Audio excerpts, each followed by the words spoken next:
1 Tesalonika dan 2 Tesalonika berbicara banyak mengenai peristiwa-peristiwa pada akhir zaman, terutama kedatangan Tuhan Yesus yang kedua kalinya. Kedatangan Tuhan Yesus yang pertama semua kita sudah tahu di Bethlehem. Tapi Tuhan Yesus berjanji Dia akan datang kedua kalinya. Kapankah itu, saudaraku? Dan apa yang kita perbuat dalam menantikan kedatangan Tuhan Yesus yang kedua kali?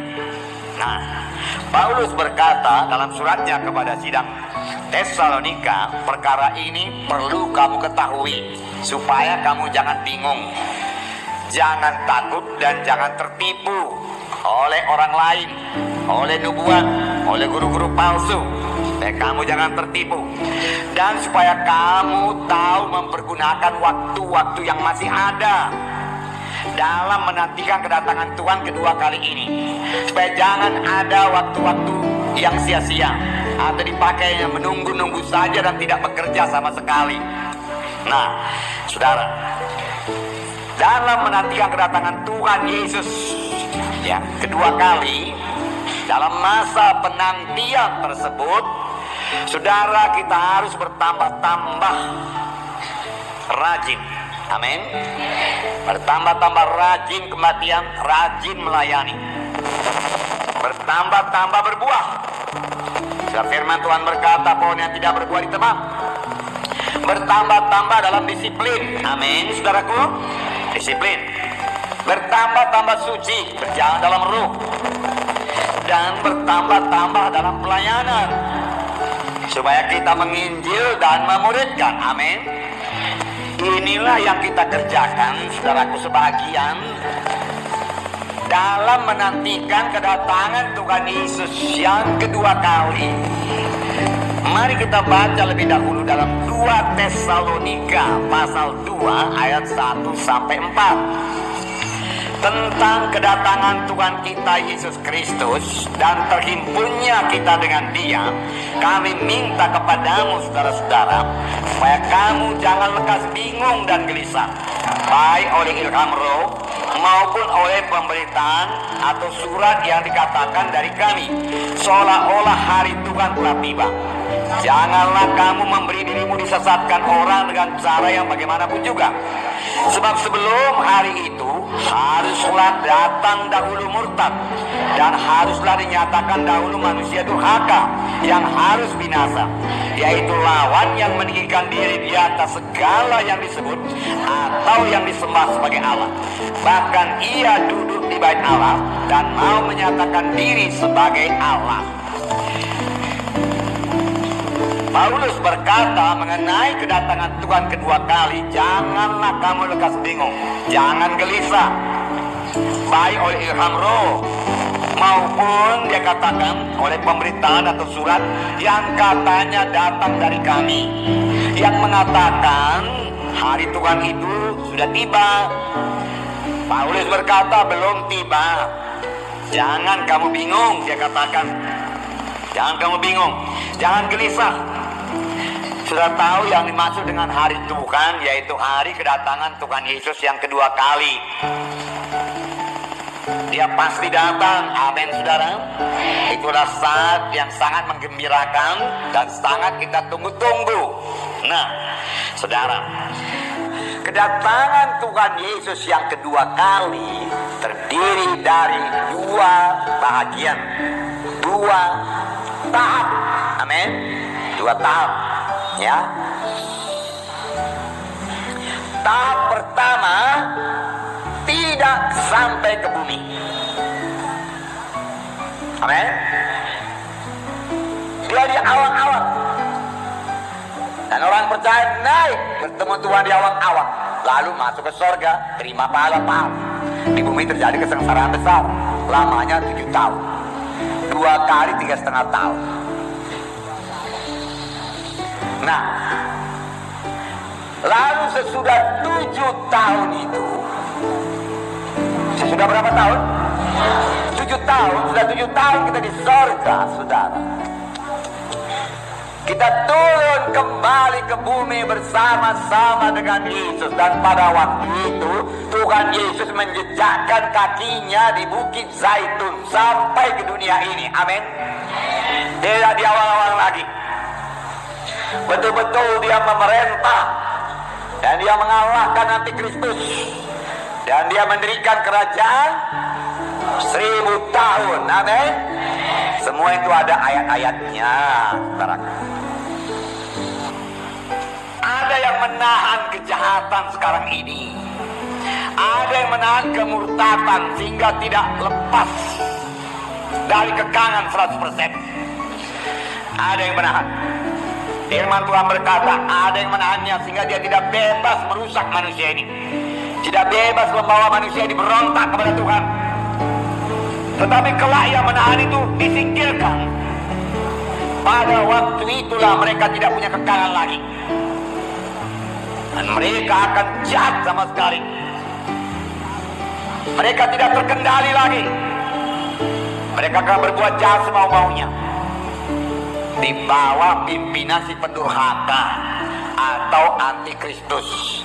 Jadi antikristus itu baru muncul setelah yang menahannya itu diangkat, disingkirkan.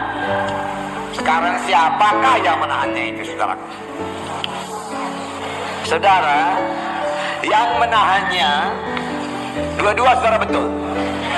Ya, yang mengatakan Roh Kudus juga betul, yang menahannya anak-anak Tuhan juga betul. Kenapa? Karena Roh Kudus tinggal dalam hati kita. Kita adalah bait Allah, amin.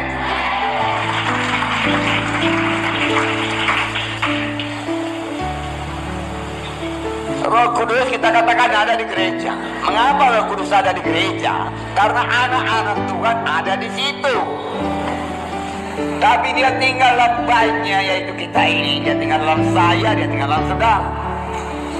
Lalu pada waktu yang menahan itu, yaitu Roh Kudus yang diam dalam anak-anak Tuhan, dan kemudian anak-anak Tuhan itu diangkat bertemu dengan Tuhan setiawang awang.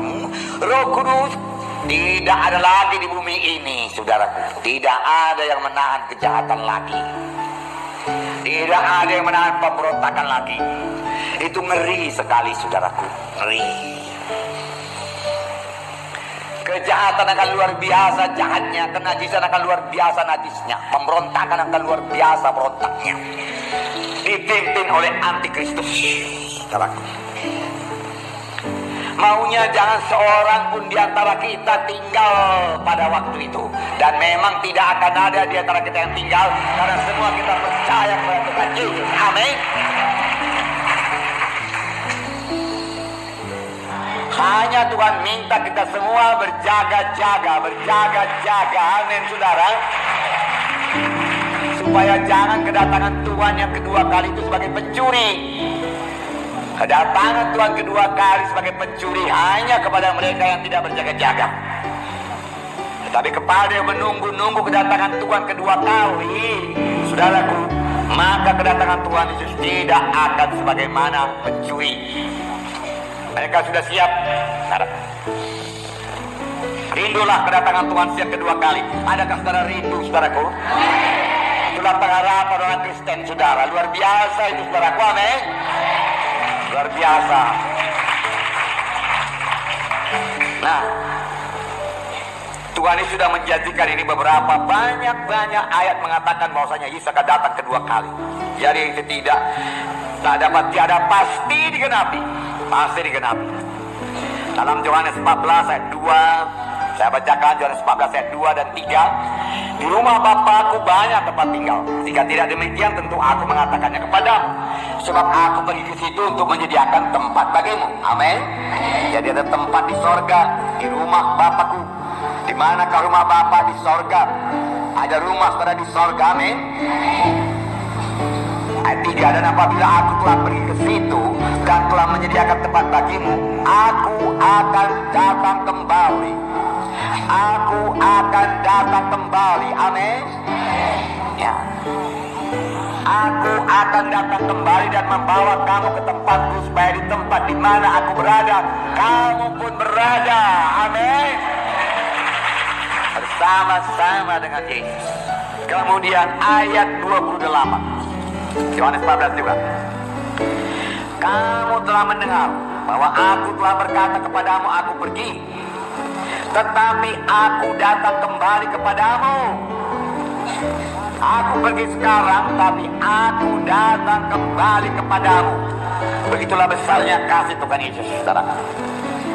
Sebenarnya dia bisa mengangkat kita saja, saudaraku, langsung ke surga, saudara. Tetapi tidak, Tuhan menjemput. Dia datang, saudara. Dia datang dekat. Dia datang di awan-awan ini, saudara. Ketika Tuhan naik ke surga, murid-murid menatap Tuhan Yesus, menatap ke surga. Lalu datang malaikat. Apakah kata malaikat? Malaikat pun tahu bahwasanya Tuhan Yesus akan datang kedua kali. Dia akan kembali lagi ke dunia ini. Malaikat pun tahu. Dalam Kisah Rasul pasal 1 ayat 11. Dan malaikat mengatakannya kepada murid-murid. Saya bacakan. Dan berkata kepada mereka, hai orang-orang Galilea, mengapakah kamu berdiri melihat ke langit? Yesus ini, Yesus ini, Yesus ini, amin. Yesus yang sama, Yesus yang saudara sembah sekarang, di mana saudara bisa bersekutu dengan Dia, yang mendengarkan doa saudara, jamah hati saudara, sehingga hati saudara meleleh terangkum dengan kasih Tuhan. Yesus yang berjalan-jalan 2000 tahun yang lalu, Galilea, Yudea, Samaria, saudara, Yerusalem, saudara. Yesus ini yang terangkat ke surga meninggalkan kamu, akan datang kembali dengan cara yang sama seperti kamu melihat Dia naik ke surga. Amin. Haleluya. Akan datang kembali, saudara. Amin.